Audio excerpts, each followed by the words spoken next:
안녕하세요 여러분. 또 다른 영상에 오신 것을 환영합니다. 공포 매니아입니다. 오늘 밤 우리는 다시 그곳으로 돌아갑니다. 발생한 사건을 다루기 위해 여러분 중 일부가 쇼핑센터라고 생각할 수도 있습니다. 익숙해지세요. 용성센터라고 합니다. 센터이고 대구 영동에 위치해 있습니다. 저는 이 쇼핑몰에 꽤 자주 갑니다. 이건 그런 고급스럽고 화려한 곳은 아니에요. 쇼핑몰이라고 하면 떠오르는 그런 곳 중 하나입니다. 확실히 그렇습니다. 작은 상점들이 밀집된 구형 빌딩, 가족 경영 상점과 소규모 독립 부티크들이 모여있죠. 구조적으로 전체적인 장소는 기본적으로 속이 빈 거대한 원통형 구조물입니다. 고리처럼 빙 둘러싸고 있는 9층 건물, 아래로 곧장 떨어지는 개방형 아트리움이 맨 아래까지 이어집니다. 그리고 맨 위에는 아찔한 낭떠러지 위로 무언가가 매달려 있습니다. 실내 롤러코스터입니다. 지금은 운영되지 않습니다. 2003년부터 멈춰 있습니다. 안전상의 이유로 경영진이 운영을 중단시켰습니다. 그리고 유지 보수 비용 문제도 있었죠. 그래서 이제는 그냥 저 위에 앉아서 먼지만 쌓여가고 있어요. 쇼핑몰 위쪽에 말이죠. 하지만 여러분 중 일부는 여기 와본 적 있어요? 이거 알고 있었어요? 이 쇼핑몰의 어두운 역사 말이에요. 자세히 살펴보면 난간 너머로 안전 그물이 각 층 가장자리에 설치되어 있는 것이 보일 거예요. 대부분 사람들은 그것들이 뛰어내리는 사람들을 막으려 설치된 것이라고 생각하지만 원래는 롤러코스터에서 떨어지는 물건들을 잡기 위해 거기에 배치되었습니다. 하지만 세월이 흐르면서 그들은 훨씬 더 무거운 것들을 잡아야 했습니다. 그 급격한 하강 구조 때문에 용성센터는 엄청나게 많은 수의 스스로 목숨을 끊는 사람들을 목격했습니다. 그리고 이 그물이 모든 것을 막아내지는 못합니다. 2009년 7월 48세 남성이 뛰어내려 4층 그물까지 떨어졌지만 결국 사망했습니다. 2010년 2월 41세 여성은 실제로 그녀의 4살짜리 딸을 7층에서 다툼 중에 던졌습니다. 그 어린 소녀는 그물에 걸려 살아남았습니다. 하지만 어머니는 딸을 따라 곧바로 뛰어내렸고 그물 틈을 통해 미끄러져 들어갔습니다. 결국 사망했습니다. 2017년 5월 47세 여성이 같은 7층에서 투신했습니다. 그녀의 추락은 너무나 격렬해서 안전 그물망을 완전히 찢어버렸고 그녀도 죽었습니다. 이것들은 단지 이곳에서 일어난 투신 사고 중 몇 건일 뿐이며 실제로는 훨씬 더 많습니다. 그리고 오늘 밤 이야기는 이 쇼핑몰의 한 장소에서 일어났습니다. 초창기 2000년대에 그곳에서 일했던 여자, 그녀를 미경이라고 부릅시다. 미경은 그중 한 곳의 작은 부티크 의류 매장에서 마감 근무를 했습니다. 그 후 늘 그렇듯 그녀의 이야기에 대한 소식을 저희가 한국 문화 관점에서 함께 살펴보며 관점을 바꿔서 무엇이 문제인지 파악해보세요. 여기서 정확히 무슨 일이 일어난 건지 말이죠. 자, 시작해볼까요? 조명을 낮추고 편안한 자세를 취하세요. 그럼 바로 본론으로 들어가 보겠습니다. 2000년대 초반, 미경은 막 고등학교를 졸업한 사회초년생이었지만 딱히 모범생은 아니었습니다. 우리가 보기에 그녀는 간신히 졸업한 셈이에요. 솔직히 말해서 그녀는 그저 부모님의 공과금을 도울 수 있는 안정적인 직업을 얻게 되어 기뻤을 뿐이에요. 그녀는 용성센터 위층에 있는 이 작은 부티크에서 매장 직원으로 일했습니다. 그녀는 근처에서 살았기에 그 위치는 그녀에게 완벽했습니다. 매일 집에서 쇼핑몰까지 걸어서 10분이면 갈 수 있는 아주 가까운 거리였습니다. 그 가게는 여성 의류를 판매했죠. 주인은 전혀 관여하지 않았습니다. 가끔씩 수입금을 가져가러 올 때를 제외하고는 거의 나타나지 않았고, 이는 미경이 사실상 혼자서 그곳 전체를 운영하고 있었다는 뜻입니다. 일일 매출, 재고, 그리고 마감 근무까지요. 용성센터는 지역 주민들을 위한 쇼핑몰에 더 가깝습니다. 그녀의 고객 대부분은 동네 단골 손님들이었죠. 미경은 그곳에서 충분히 오래 일했기에 적어도 그녀가 일하는 층의 다른 사람들을 거의 다 알고 있었습니다. 다른 매장 여직원들, 가판대 주인들, 그리고 청소 직원들과도 매우 친숙했습니다. 앞서 언급했듯이 구조는 중앙 낙하 지점을 바라보는 좁은 상점 고리 형태입니다. 이는 고립된 작은 생태계를 만듭니다. 모두가 서로를 알았죠. 그것이 바로 비극이 일어났을 때 그 건물의 모든 사람에게 더 큰 충격으로 다가온 이유입니다.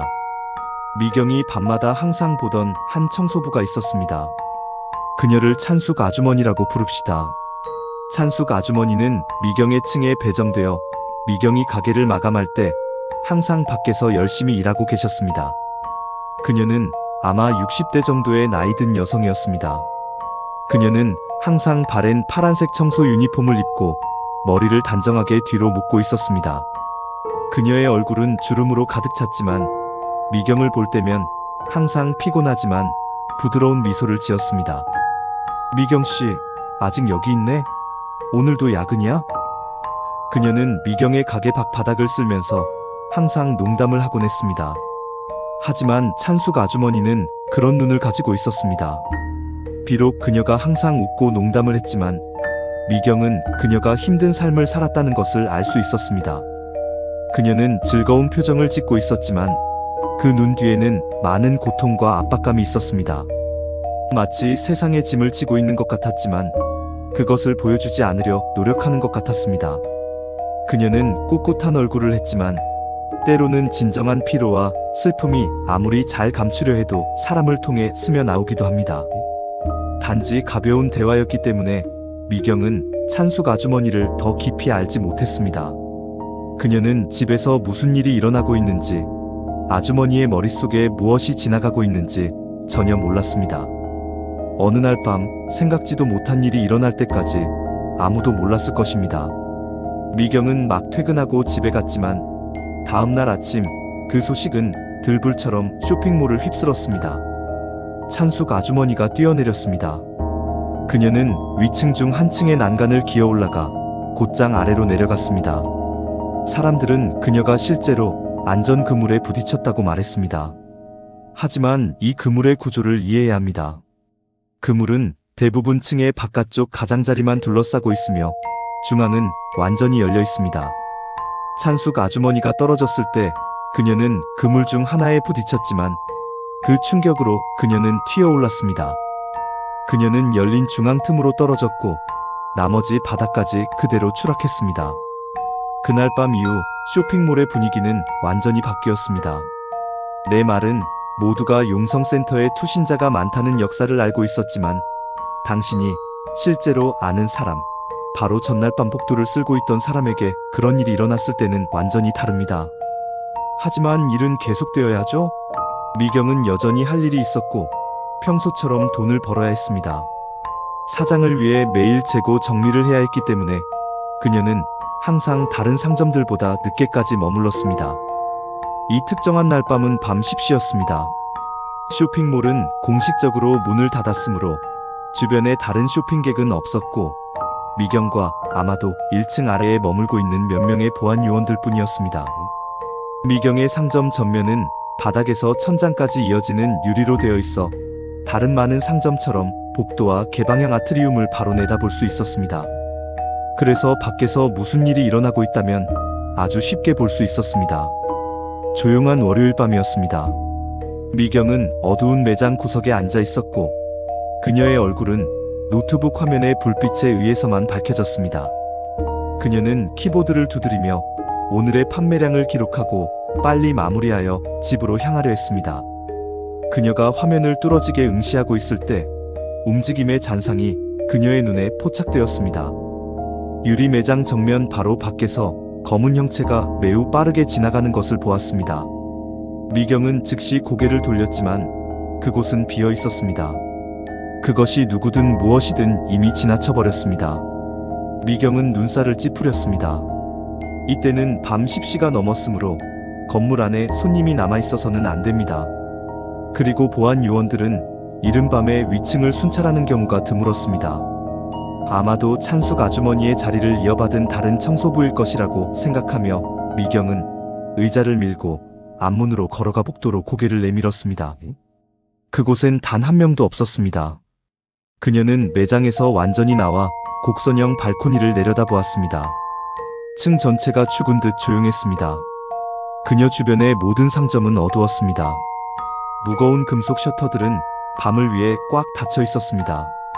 그녀와 깜빡이는 희미한 비상등만이 이곳에 남겨진 전부였습니다. 미경은 눈을 비볐습니다. 그녀는 자신이 그냥 피곤해서 어두운 방에서 밝은 노트북 화면을 쳐다보느라 헛것을 본 것이라고 스스로에게 말했습니다. 그녀는 마무리를 하고 퇴근하려 안으로 돌아섰습니다. 하지만 그녀는 이때 자신의 밤이 이제 막 시작되었다는 것을 알지 못했습니다. 안으로 돌아가는 길에 그녀는 유리를 닦아야겠다고 생각했습니다. 매일 밤 미경이 문을 잠그기 전 그녀는 다음 날을 위해 디스플레이 창문이 반짝이도록 닦아야 했습니다. 낮 동안 많은 어린 학생들이 제품을 더 자세히 보기 위해 유리에 얼굴을 바짝 대곤 했기 때문입니다. 그래서 그녀는 하루 끝에 유리를 잘 닦아야만 했습니다. 미경은 유리 세정제를 뿌리고 천으로 닦고 있었는데 그때 목소리를 들었습니다. 그녀의 귀 바로 옆에서 속삭이는 소리였습니다. 그것은 매우 명확하고 가까웠습니다. 그거 그만 닦아? 그녀의 손이 얼어붙었습니다. 천은 여전히 유리에 눌려 있었습니다. 그녀는 획 돌아보았습니다. 아무것도 없었습니다. 쇼핑몰의 길고 텅 빈 복도가 아무도 보이지 않는 채 그녀 앞에 펼쳐져 있었습니다. 어두운 유리 속에서 미경 자신의 반사된 모습만이 눈을 크게 뜨고 공포에 질린 채 그녀를 응시하고 있었습니다. 그녀는 한참 동안 그 자리에 서 있었습니다. 숨이 완전히 막혔고 그녀의 마음은 도망치라고 가게를 열어둔 채 계단으로 달려가라고 비명을 지르고 있었습니다. 하지만 그녀의 발은 바닥에 붙어버린 것 같았습니다. 그녀는 심호흡을 하고 스스로를 진정시켰습니다. 그냥 소리가 울린 거야. 텅 비고 속이 빈 쇼핑몰이니까 그냥 메아리일 뿐이야. 그녀는 스스로를 설득하려 노력했습니다. 그녀의 마음이 장난을 치고 있는 것이 분명했습니다. 하지만 그녀는 그것이 여자의 목소리였다고 확신합니다. 그리고 그것은 매우 무겁고 지치게 들렸습니다. 미경은 유리 닦기를 끝내지 않았습니다. 그녀는 서둘러 매장을 잠그고 셔터를 내린 뒤 가방을 챙겼습니다. 그녀는 겁에 질려 그냥 집에 가고 싶었지만 근무 내내 큰 버블티 한 컵을 마신 상태였습니다. 그래서 급히 화장실에 가야 했습니다. 그녀는 자신의 층에 있는 화장실을 사용하지 않기로 했습니다. 더 이상 그곳에 있고 싶지 않았기 때문입니다. 그래서 그녀는 멈춘 에스컬레이터를 타고 3층으로 내려갔습니다. 용성센터는 기본적으로 모든 층이 정확히 같은 구조를 가지고 있습니다. 미경은 무거운 문을 밀고 화장실로 들어갔습니다. 그곳은 완전히 비어 있었습니다. 공기에서는 소독제 냄새가 강하게 났습니다. 청소부들이 이미 2층을 청소했는지 아주 깨끗했습니다. 그녀는 세면대를 지나 중간 칸 중 하나로 들어가 문을 잠갔습니다. 그녀는 그곳에 앉아 형광등의 웅웅거리는 소리를 들으며 가능한 한 빨리 일을 마치려 했습니다. 그리고 그때 쏴! 그녀의 바로 왼쪽 칸에 있는 변기물이 내려갔습니다. 미경의 피가 완전히 차갑게 식었습니다. 그녀는 숨을 멈췄습니다. 2층에 여전히 사람이 남아있는 것이 가능할까요? 그녀는 들어오는 길에 아무도 보지 못했습니다. 그녀는 또한 그곳에 있는 동안 화장실 문이 열리는 소리도 듣지 못했습니다. 타일 위로 발소리도 없었습니다. 그때 다른 쪽 칸에서 또 물이 내려갔습니다. 그리고 또 하나, 그리고 또 다른 하나가 그녀 주변에서 전부 쏴. 그것은 보이지 않는 합창단 같았습니다. 이 모든 칸이 사람들로 가득 찼을 리가 없습니다. 그녀는 완전히 혼자였습니다. 그녀 옆에 모든 칸에 있는 변기들이 동시에 내려가고 있었습니다. 마치 그것들이 모두 동시에 고장이 난 것처럼요. 미경은 누군가 자신의 칸으로 들어오려 할까봐 주먹이 하얗게 변할 정도로 문 잠금 장치를 꽉 쥐었습니다. 그녀의 심장은 갈비뼈를 터질 듯 두드리고 있었습니다. 그녀는 서 있을 용기조차 나지 않아 너무 겁에 질렸습니다. 그녀는 그 기괴한 물 내리는 소리들을 들으며 영겁처럼 느껴지는 시간 동안 그곳에 앉아 있었습니다. 그리고 마침내 소리가 멈췄을 때 뒤따라온 죽은 듯한 침묵은 어쩐지 더 끔찍했습니다. 미경은 몸에 남은 모든 용기를 모았습니다. 그녀는 천천히 손을 뻗어 잠금 장치를 풀고 문을 열었습니다. 화장실은 완전히 비어 있었습니다. 단지 길게 늘어선 하얀 세면대들과 희미한 형광등 불빛을 반사하는 거울들 뿐이었습니다. 자신이 정말 미쳐가는 것이 아닌지 확인하기 위해 미경은 억지로 말을 내뱉었습니다. 그녀의 목소리는 떨리고 있었습니다. 저기요, 죄송한데 여기 누구 계신가요? 대답은 없었습니다. 환풍기의 희미한 웅웅거림 외에는 아무것도 없었습니다. 여전히 그녀의 마음은 필사적으로 이를 합리화하려 했습니다. 그녀는 누군가 여기서 자기에게 장난을 치는 것이라고 생각했습니다. 그래서 그녀는 칸막이 쪽으로 다가갔습니다. 하나씩 그녀는 부드럽게 문을 밀어 열었습니다. 그녀는 하나하나 확인했습니다. 아무것도 없었습니다. 그것들은 모두 완전히 비어 있었습니다. 이제 완전히 겁에 질린 미경은 당장 집에 가기로 결심했습니다. 그녀는 칸막이에 등을 돌리고 출구를 향해 빠르게 걷기 시작했습니다. 하지만 그녀가 길게 늘어선 세면대를 지날 때 거울을 보고 말았습니다. 거울에 반사된 모습 속에서 그녀는 아주머니를 보았습니다. 찬숙 아주머니였습니다. 그녀는 벽 바로 앞에 있는 맨 마지막 칸에 서 있었습니다. 이제 칸막이 문은 활짝 열려 있었지만 찬숙 아주머니는 그녀가 항상 입던 그 바랜 파란색 유니폼을 입고 서 있었습니다. 머리는 단정하게 뒤로 묶여 있었습니다. 하지만 그녀의 얼굴은 비정상적으로 창백했습니다. 눈은 움푹 들어갔지만 그것은 미경이 매일 밤 보던 것과 똑같이 지치고 기진맥진한 눈이었습니다. 그 눈은 거울의 반사를 통해 미경에게 고정되어 있었습니다. 하지만 아주머니는 움직이지 않았습니다. 그녀는 눈을 깜빡이지도 않았습니다. 그녀는 그저 완전히 뻣뻣하게 서서 미경을 지켜보고 있었습니다. 미경은 비명을 지를 수 없었습니다. 그녀는 신체적으로 근육 하나 움직일 수 없었습니다. 그녀의 발은 바닥 타일에 시멘트로 고정된 것 같았고 그녀의 온몸은 얼음으로 변했습니다. 그녀는 그곳에 갇혀 죽은 여자의 반사된 모습을 그저 마주보고 있었습니다. 그녀가 그렇게 얼어붙은 채 얼마나 서 있었는지 알 수 없었습니다. 5초였을 수도 있고 5시간처럼 느껴졌을 수도 있습니다. 하지만 그때 화장실 밖 복도 어딘가에서 보안 요원의 목소리가 울려 퍼졌습니다. 폐점 시간입니다. 다들 나가세요.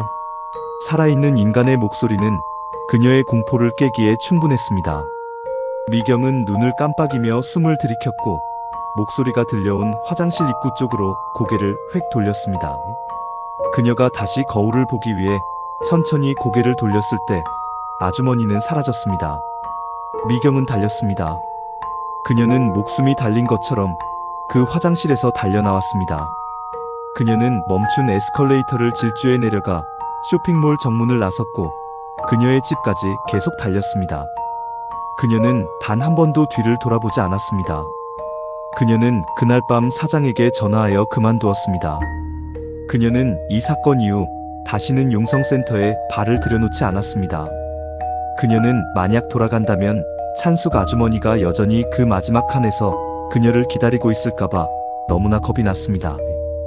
자, 공포가족 여러분, 미경과 용성센터에서 무슨 일이 일어났다고 생각하시나요? 영상을 잠시 멈추고 아래 댓글로 여러분의 생각을 알려주세요. 좋아요. 그럼 우리가 여기서 미경에게 정확히 무슨 일이 일어났는지 알아낼 수 있는지 보기 위해 한국의 전통적 문화적 관점에서 이야기를 함께 분석해 봅시다. 우선 용성센터는 유령이 나오거나 불운한 장소로 자주 언급됩니다. 쇼핑몰 자체가 과거의 수용소 부지에 지어졌기 때문입니다. 이 장소는 전쟁 중 포로 수용소로 사용되었거나 비극적인 고통의 역사를 간직한 곳이기도 합니다. 현지 민담에서 전시의 고통이나 여러 건의 비자연적인 죽음과 관련된 장소는 종종 부정적인 에너지를 보유하고 있다고 믿어집니다. 그렇다면 왜 이 쇼핑몰에는 투신 사고가 그렇게 많을까요? 동양의 민간 해석에서 한 장소에서 사람들이 스스로 생을 마감하는 반복적인 사건은 세 가지 방식으로 설명될 수 있습니다.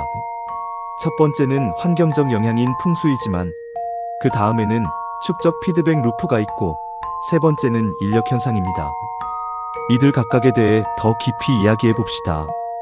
환경적 영향인 풍수는 건물 구조 자체와 관련이 있습니다. 건물 구조는 압축된 에너지장을 의미하는 흥을 생성할 수 있습니다. 용성센터 자체의 레이아웃, 원형 아트리움과 거대한 하향 통로는 시각적으로나 에너지적으로 하강을 강조합니다. 에너지는 끊임없이 아래로 가라앉습니다. 감정적으로 불안정한 사람에게 이러한 유형의 환경은 한 사람을 압박하는 음기를 증폭시킬 수 있습니다. 이것이 사람을 스스로 생을 마감하게 만드는 직접적인 원인은 아니지만 문화적으로는 기존의 절망감을 악화시키는 것으로 믿어집니다. 동양의 풍수와 우주론에서 모든 건물 구조는 에너지장을 생성합니다. 좋은 구조는 순환, 점진적인 흐름, 부드러운 곡선 및 완만한 상승 운동을 허용해야 합니다.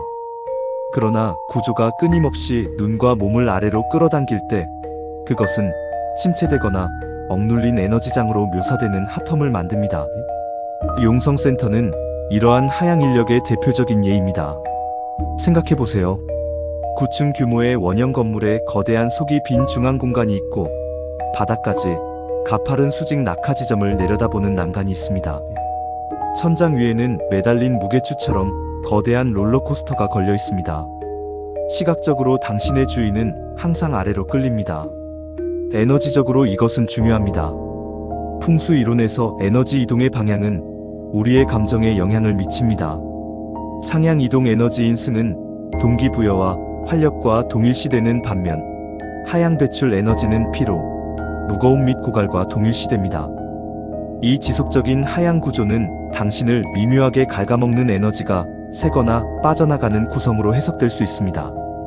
이제 두 번째 요점인 축적 피드백 루프로 넘어가겠습니다. 이것이 무엇을 의미할까요? 한 장소에서 누군가 비극적으로 사망하면 자연스럽게 음기가 증가합니다.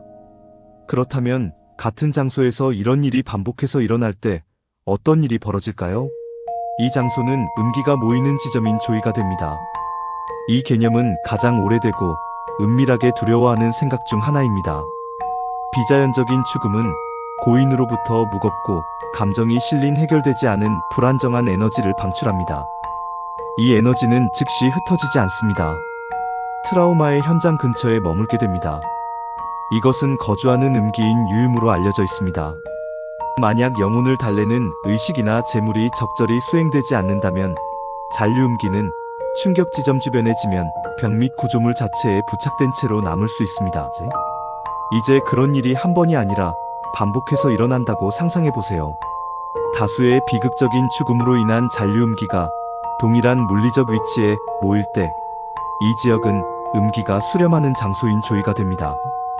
이제 이 개념을 풍수 구조에 대해 논의한 첫 번째 요점과 결합해보세요. 용성센터는 이미 구조적으로 음기 보유에 유리한 장소이며 여기에 반복적인 죽음의 사건이 결합됩니다. 이것이 수렴이 시작되는 방식입니다. 이는 세 번째 요점인 인력 현상으로 이어집니다. 이것은 정확히 무엇을 의미할까요? 이것은 간단한 개념으로 귀결됩니다. 음기는 음기가 환영받는 곳에 모입니다. 투이는 문자 그대로 음기를 끌어당기는 것을 의미합니다. 즉, 유령을 유인하거나 방황하는 영혼을 끌어들이거나 자신 또는 위치를 음의 존재에게 개방하는 것을 의미합니다. 어떤 장소가 음의 에너지와 감정적 잔재로 포화 상태,